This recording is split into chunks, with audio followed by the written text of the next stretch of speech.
Good afternoon, everybody. I'm so happy you joined us today for our weekly Q&A with the family support team at the St. Louis Arc. And it truly is with the family support team today because I have a whole bunch of colleagues that are joining me to talk about our experience going to the Life Course Showcase this year. So thank you so much again for being here today. I'm going to start off just with a little bit of an introduction in case folks are on here that don't know what Charting the Life Course is and what the Life Course Showcase is so that I can explain that, and then everybody will do some introductions as we get started. So I'm Sharon Spurlock. In addition to being the Director of Family Education here at the ARC, I'm also a Charting the Life Course Ambassador Coach, which means that I've gone through all the training to teach people about Charting the Life Course. So for me, this was a really great opportunity to go to their international conference, the Life Course Showcase, and learn from other people who are invested in the same principles that guide our thinking in Charting the Life Course, and also the practical application of that thinking through tools, through systems change, through different ways that we view the work that we're doing. So that in a nutshell is sort of what it's about. Charting the Life Course has 8 principles that guide thinking about people, all people, not just people with disabilities, so that all people can live, work, and play in their communities and pursue their own goals. And within the concept of those principles, there's lots of ways to apply it as an individual with a disability, as a family member, as a professional, as a community member. And there were people at this conference from other fields, medical fields, foster care, school systems. So lots and lots of cool applications happening. I think I'm going to start on the bottom of my screen with Sandy. Sandy, can you tell everybody your name, your role here at the ARC, but also how much did you know about Charting the Life Course going into this conference? Hi, everyone. I am Sandy. I am the Director of Family Supports, which is family navigation, respite, advocacy, and capable kids and families. I knew a little bit. I knew just a few of the tools that we used with our families, but not a whole lot. So it was a great opportunity for me to learn more about what many of our departments are using with our families and with our participants. I also didn't really realize that, yeah, it's not just for individuals and families that have loved ones with a disability, but it's something I can use for myself or for my spouse or for my own children. So that was exciting as well. It's very, very useful. So it was a great opportunity for me to learn those things. Fantastic. Gabby, how about you going next? Hello, I am Gabby Mansell. I am a family navigator. And I will say that going into the conference, I had heard of the life course and had seen it once or twice, but I hadn't quite utilized it yet. So I did get to learn quite a bit. It was such a whirlwind of learning and um, getting to know how other people are utilizing it to best utilize it for our families as well. Thanks. Great. I'm so glad it was a good experience. April. Hi, I'm April. I am the intake and eligibility navigator. My knowledge of charting the life course before we went to the conference, I think was on a scale from 1 to 10, maybe a 7. I have been to a lot of trainings and seen it used in many different ways. I've used it for myself, but I haven't had the opportunity to use it with any families yet. And Carrie, last but not least. Hi everyone, I'm Carrie and I'm a family navigator here at St. Louis ARC. I heard about Life Course maybe years ago when I worked in residential, but I did not really use the tools very much. Yeah, I had heard about it just a little bit. I did the STAR like a long time ago, but I definitely am learning a lot now, and yeah, it was really great. So when we decided to do this Q&A, we thought maybe a good way to format it would be really to just talk through the different tracks at the conference, because they have different experiences that you can have if you are at a individual level trying to utilize the tools, if you are at a family support level, if you're within an organization, or if you're making statewide systems change, which is part of what we saw happening. There are some states that have adopted this, including the state of Missouri, that have made changes to the way we do paperwork, the way we offer information to families that are all impacted by Charting the Life course. So we could kind of choose those platforms. But before we did that, we had an opening keynote speech from a local colleague, Christopher Worth will be joining us for a Q&A in July, but he had just finished his Charting the Life course ambassador coaching classes, and he was there to talk about dignity of risk. And I know, Carrie, you said this was a big aha for you. I'd love to know what you have to say about it. And then if anybody else wants to chime in, please do. Yeah, so Chris, I really enjoyed learning from him. He's such a great speaker and an artist. He gave a presentation about the importance of allowing people to take risk, especially people with disabilities. I think when I think of dignity of risk, it's about the right to take risk. And I think people with disabilities often don't have as much control over being able to take risk. And it really resonated with me, especially with my background working in residential as a caregiver and as a support staff. And just that reminder that, taking risk is how we grow, and learning from mistakes is literally how we grow. And that just really stuck with me. And I think it's a good conversation for support staff to have, because there's a lot of concern over your job duties, keeping people safe and healthy. So finding that balance where can you let them fail, because that is essential to growth. So yeah, that really stood out to me. Something that kind of sparked my just my thought process. I had heard Chris speak when we were in Columbia, and then again when we were there in Kansas City. And my brain always goes back to early childhood, because that's where a lot of my background is. And I've worked with a lot of early childhood parents, and they get that first diagnosis, right? This is their first time ever finding out, they have this new baby or this new little toddler, and they just are realizing that something's unexpected, right? And so there's a flood of fear, I think, that comes in.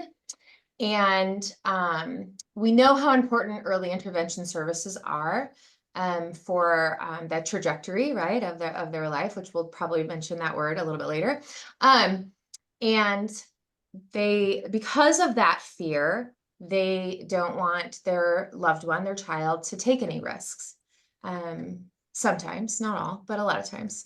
And so when I heard Chris speak in Columbia, and then when I heard Chris speak again, all I thought about was, how can we encourage our parents from the beginning, when we're working with these young parents, or parents of young children, to start them of that path of being comfortable, feeling comfortable with taking risk, and not being afraid of that word risk, right? Let's start right at the beginning, because it is about protecting their loved one at all stages of life.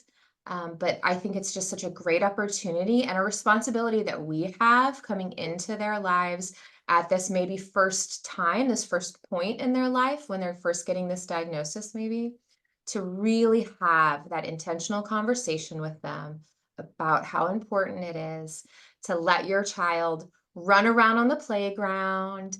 And I don't know, all the things that all the children would do. Yeah. and just not be afraid of it, right? Be close by, support them, love them, but encourage them.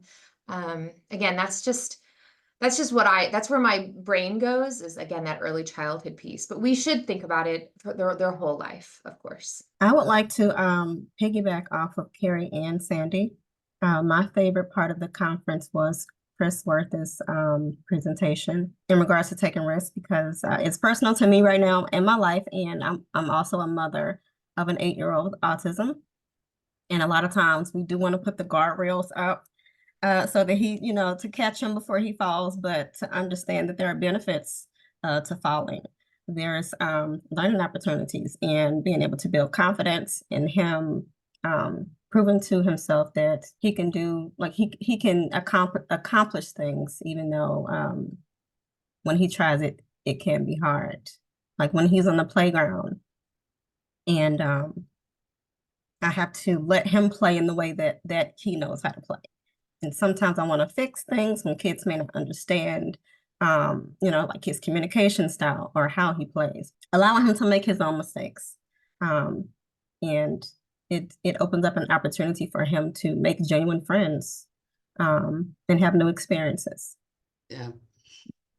I'll close this part of the conversation just by saying that one of the cool parts for me is that Chris is currently in a PhD program, and this is his dissertation work. So he's able to really combine his experience as a person with a disability with really solid research about what happens when you are taking risks, and then in some ways that's the biggest opportunities for growth, when you're in that zone where you're taking calculated risks. And that was really something I really enjoyed kind of hearing him talk about and thinking about. So the other keynote on the second day was two folks that talked to us about technology. One of them was from Missouri Assistive Technology. So I want to make sure our families know that we have a statewide technology hub where you can borrow technology and try it out, where they have demonstration projects and all kinds of things. And I thought he was interesting. The other person was a person with lived experience from Ohio, who is a technology ambassador. And she talked to us about how she lived her life with remote supports as part of her resources. And for me, that was a bit of an aha. I think a lot of times people think it's one or the other. And it was really nice for me to hear Marcy talk about how she could utilize remote supports where people came and touched base with her on a computer, but there were still other people that came by her house to do other things that really required that face-to-face touch. So I'm going to move on to the breakout tracks. The first track was really about personal skill building, and most of this was led by people with disabilities, which is such a strength of the Life Course Showcase. They really put the person first in guiding us into using these tools. So everything in this track was about self-advocacy and leadership, peer mentoring, but they talked about one of the sessions was supported decision-making. And Gabby, I know you wanted to talk to us a little bit about that. I absolutely enjoyed all of my time getting to dig deeper into supported decision making. There was a lot of conversation happening during that breakout room as well. So it was really nice to be able to hear lived experiences from all kinds of backgrounds. It's so important that we are supporting the decisions of others and helping them be lifted up into making those decisions. I think a lot of the times we accidentally want to make decisions for other people. And so this was a great conversation to be had on how maybe not to do that or to change your frame of speaking.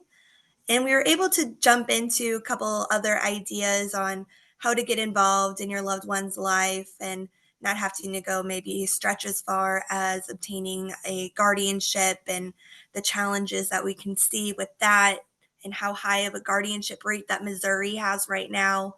And how high of a rate that Tennessee has a conservatorship. They utilize that term the same way we use guardianship here in Missouri. And so getting to see that there are trends that's not just in this area. So this is a whole, you know, a whole country-wide thing that we're all trying to do better at, which was really wonderful. Yeah. Yeah, and I just want to say that's sort of that piece that comes out of people approaching our work through that lens, through the same principles of the person being first and seeing the person as being capable and really bringing people into this process. I think when you lift people up and they can really show their best, then you realize you have to start changing the way you do business. And so many states have passed laws about updating their guardianship laws, and self-advocates are taking a lead on helping us learn how to do better at that. So I'm really sorry I missed that session, but I'm glad you were able to summarize it. Carrie, I think this might have been in the meet and greet room, but you had talked about an app that you learned about that was really directly for people that you were supporting. Hello, it's me. Yes, so I learned about an app. It's called Hello, It's Me, and they offer relationship coaching for people with disabilities, and it's all through an app. So you can do it from home. And it's a safe space for people with disabilities to make friends, or even if they're interested in dating, they can explore that as well. And there's like different levels of, like, you can have a coach, or I know it's a paid subscription kind of thing. So you can have like different levels of support with that, but there is like funding assistance as well. But yeah, it was cool, because I think a lot of people, especially coming out of COVID, I'm working with some people who are just kind of having a harder time getting back out there socially, or just feeling a little bit more isolated. The next breakout track was really about supporting families, and it was for people that professionally work in family support, but also there were families with a lot of lived experience there as well. So, April, there were several things in this area that were interesting to you. After attending the Charting the Life Course conference, it motivated me to use one of the tools for my son's IEP meeting.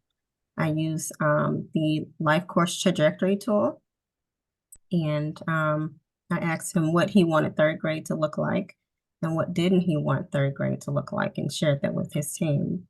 Because I know a lot of times we are making decisions for him, the team is making decisions for him, and assuming what he wants. So to be able to use that tool to bring his voice in the room, I feel like I was able to honor him as an individual. Awesome. I love that. And I think you saw some examples too about how people are using those tools for making the most out of their respite program. If you all haven't been on the lifecoursetools.com site, if you go to the tab with Life Course Tools and drop down to the domain section, there's entire toolkits about supported decision making, about respite, about healthcare. So really nice resources. And I believe there's going to be a new one for schools specifically that'll be released in the next few months. So that's going to be really a cool thing. I know one of your big things, April, is self-care. And maybe some of the others of you went to self-care sessions. Did you get anything from the self-care sessions that you think you'll be able to use? Yes, Carrie and I went to a session that was focused on caregivers, and that caregivers need to make time for themselves to recharge, to be able to have overall physical and emotional health, to be able to take care of those who need them most. So without the caregivers, there is no respite. So true. Yeah, just to piggyback off of April a little bit, I think that that's something that I really care about too. At working as a DSP and in the residential department for so long, I know how easy it is to kind of lose your sense of self while doing this work, and we pour so much of ourselves into caregiving and helping others that it's a good reminder to take those moments to check in with yourself. And yeah, it's really cool that the life course was, or they made these tools for the care or well-being of caregivers. And so I was really excited to see that. Sandy, did you want to add something? I wanted Carrie to tell something that she said one time in a meeting that her and I had when we were talking about our caregivers, so our parents or siblings and whoever have a, a loved one that they're taking care of that might have a disability. We were talking about our circle of support one time, and she had told me that a story about circle of support. And do you remember that story, Carrie? Do you remember what I'm talking Yes, about? Can I you share do. that with everybody? Because I loved it so much. Not to put you on the spot, but I'm glad you remember it. So I have a friend who's a foster parent, and she shares a lot of like tips and tricks and stuff. And so it was actually from her, but she highly recommended um having like one point person that you go to whenever you are struggling, and then that person will like uh rally everyone else. So that way you're not like having to reach out to many people for help, or you're not having to ask for help, because I know that's really hard.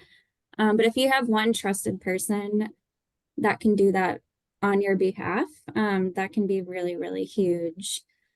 So that's the big tip.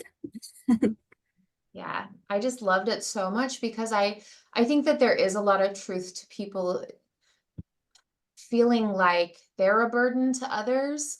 So they don't want to ask their circle of support, even if they feel that they have one, but they may have that best friend or that sister or brother or Mhm. mother or whoever, and that person will totally rally for you. They will bring in your people for you. And I just loved it so much when you told that to me. Love it. Yeah, that makes so much sense, and I don't think I've ever said that out loud to anybody, but that's exactly what happens when you're in a crisis, is that you need to have that other person step in and kind of hold you up at that point. So cool. Thank you for sharing that story. Well, Sandy, you called her out, so now I'm going to call you out. You said you wanted to talk. You went to several person-centered practices sessions, and it's one of those things that there's an entire community of people that engage in what's called person-centered thinking and person-centered practices. Our accreditation is very person-centered in the way we approach things through the Council on Quality and Leadership. But you said there was a person-centered portfolio that you thought was interesting. Can you tell us about it? Right. And I think that so many of these things come back to that, like again, with the supported decision making or anything, your loved one should really be encouraged to be making decisions for themselves, and it should really be, all right centered all around them. And so the Charting the Life Course portfolio is really just a set of tools that allows kind of a simple, quick, easy way that someone who is maybe working with your loved one, we could talk about maybe a respite provider, or if they're in a residential or day program or something like that. It's a kind of a nice way for them to learn about them, what's important to them, their likes, their dislikes, if you fill it out for them, what you admire about them, or something like that. All of the forms, the tools that are on that Life Course library on the website are really great and interactive, and many of them are fillable online, which is great. They recommended, I think, in most of the sessions, I know most of the ones I went to, that you fill it out yourself for yourself, so that you can get a feel for it, right? You can also fill it out for your loved one, have your loved one fill it out, have you fill it out, see what differences you might have or think about, and start that conversation, right? It's a great conversation starter because maybe you think something's important, and your loved one's like, that's not important to me at all. I don't know what you're talking about. You're way off. I don't care about that at all, right? But I think that it's just a great way to just kind of be able to be intentional about these things, and have them all in a nice kind of written out way. There was something else that was interesting. There was a support professional in one of the sessions, and they said that the person that they were providing support for had very, very high support needs. They did not communicate verbally.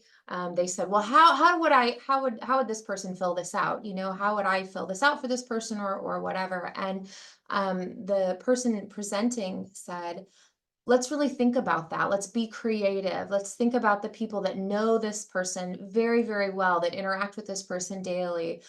You know, can they identify their wants and needs by looking at a picture, or making choices in other ways, or thinking about things that make them happy or bring them joy, or that they don't like, because we know that even if someone isn't communicating, verbally or something like that, they are communicating in other ways. And so it's very, very important to, again, be mindful of those kinds of things. So these tools just can be used for a variety of individuals. And again, to go back to what we said at the beginning, Sharon mentioned it, and others have mentioned it, that it's not just for individuals with a disability, but use it for your whole family, because I think it can really tell you a lot about the people that you care for and love, and again, can spark some really great conversations. I do want to say, for those of you that use Charting the Life course, or maybe for those who don't, I life course somebody yesterday, and I just want to remind everybody, it is not about the forms. You don't have to have a piece of paper in front of you. I got in a conversation yesterday where somebody started telling me about their beginning to think about their retirement journey, and that they were talking about certain parts of retirement, but they were not really articulating what they wanted to do in retirement. And I started asking them questions like, what would that look like for you? How would you spend your days doing all this kind of stuff? And I thought, they have no idea I'm using Charting the Life course tools on them. But it really, like, we had a really good conversation, because the first three things that they talked about were what they didn't want. I was like, okay, that you've got a really good idea of what you don't want to have happen, but what do you think it's going to be like? What do you want it to be like? So it was really fun. And this was not a person with a disability. This was a friend, a colleague. So anybody, again, can use these things. If this is unfamiliar to you, I do want to invite you. One of the things that I did immediately after the Life Course Showcase was restart offering training here at the ARC. So I'm doing 2 introductory trainings a month, followed by 2 tools and action trainings, where we can really dig in and talk about, well, how would I actually do this? How can I get my hands dirty and complete a trajectory or a star that somebody mentioned? And it's funny, we had the exact conversation last week about how do I use this with people that aren't using words, and very similar conversation, Sandy. So really, really interesting. That's cool. I'm going to wrap up, because I went to some of the kind of more overarching conversations, because Life Course also has applications for organizations.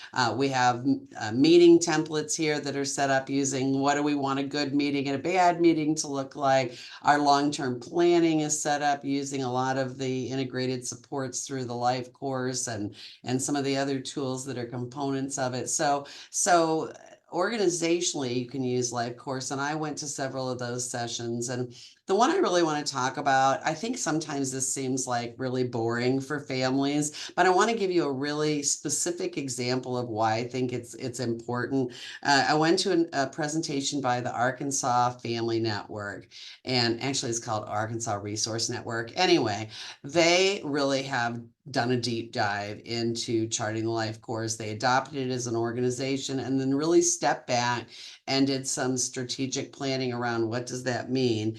And and spent a lot of time talking to the people who paid to get their services and their families. And one of the things they shared with us, I have a picture of it in front of me, which is why I keep looking down, was a slide of all the jobs they'd added when they realigned and redistributed their business based on kind of this philosophy that was guiding them now. And some of those job titles, one of them was an ethics and mission integration director, which was held by a person with a disability to make sure they were aligning with the ethics that they said to. There was distress planning and safety planning was a job. So people that were having issues with physical distress, but also anxiety and stress. There was some disaster planning. There was relationships and sexuality support, grief support and end of life planning, somatic coping skills training, which I'm not even sure what that is, but I'm going to look it up, supported decision-making consultation, an advocate advisory council, a DSP advisory council. So you can see these are not your typical jobs that we would have in our organization, but as people really started to express what they needed for their lives to be better, this organization made changes. And the other organization that was at the table, what really impressed me about them was that they took a lot of these principles and applied it to supporting their direct staff. Back way at the beginning of this conversation, when we were talking about dignity of risk, I think the fear is real. The fear is real for families that there's going to be harm to somebody if they take a risk. And it is equally concerning to direct support staff. They are there to keep people safe and healthy. And Carrie talked about that balance. So this company really talked about how they gave their staff hands-on tools on how to take care of themselves and how to observe from the side or from the background and let their folks with disabilities take the lead in their own lives. And I thought that was such a key piece to success. So for me, that was a big aha. I got really excited at that session. So it's wrap up time. Sandy, you went to this conference. What's your next step? How do you see it applying personally or professionally or both? Yeah, I think that I just always want to have in the forefront is just better quality of life, which I know we talk a lot about. Not that that doesn't mean that tough times don't happen, that sad things don't happen, that things aren't hard sometimes, I mean, that's part of life as well. But how do we continue to try to help the people we support, our own selves, our family members, whoever have that, better quality of life. I think that's just really, my kind of takeaway from it. And again, how if need be, how can we use these tools to get there? Fantastic. Thank you. April? Well, I want to continue to use it for my personal life because I can see that it's been really beneficial. Professionally, when families first call, I would like to help them choose a tool to help them problem solve and meet the goals that they want to meet. And then I can pass them off to a navigator and just get them started with that. Delightful. Thank you. How about you, Gabby? I am excited to start being able to utilize these tools more often and on a regular basis since prior to the conference, I hadn't had much experience in doing so. So I really want to be able to bring that to my meetings with my families, especially my transition aged friends, and make sure that I can get everybody's voice heard. Love it. Yeah, I think there's so many spaces in your family meetings and the advocate groups. All right, Carrie, you're going to wrap us up. Yeah, similar to Gabby, I think just starting to use these tools, get more comfortable with them, especially maybe starting navigation with the STAR tool and just remembering that like this is the person that we're talking about, and also like having more conversations with families around risk taking. We do a lot of future planning. So just, yeah, when we're like doing person-centered planning, just leaving room for people to be able to take risk. And then I thought of another thing. that was mentioned the first time I heard Chris speak. We were talking about developing a risk mitigation plan. So it would be cool to see like some tools around that, like how to help people just feel more comfortable with taking risks. Carrie, you're going to get a bigger check than Sandy. So when Chris comes back in July, we actually have 3 panelists. We have a young woman with disabilities who is a risk taker, who's going to talk about some of the tools she uses around a star to mitigate her risk. We're going to talk to her mom and talk about how mom manages her feelings around that and how Charting the Life course has helped her. And then Chris is going to talk about a risk assessment tool they've worked on, but I made up my own risk mitigation tool, which we're just going to play with. So all those things are coming up. It's not scientific, but I think it's a good starting point. So Carrie, I'll share it with you, and then it'll be something that we'll have available on our Q&As really soon. So come back, see us again. Thank you guys all today for joining us. Thanks for being on the panel. Have a great week. Bye, everybody.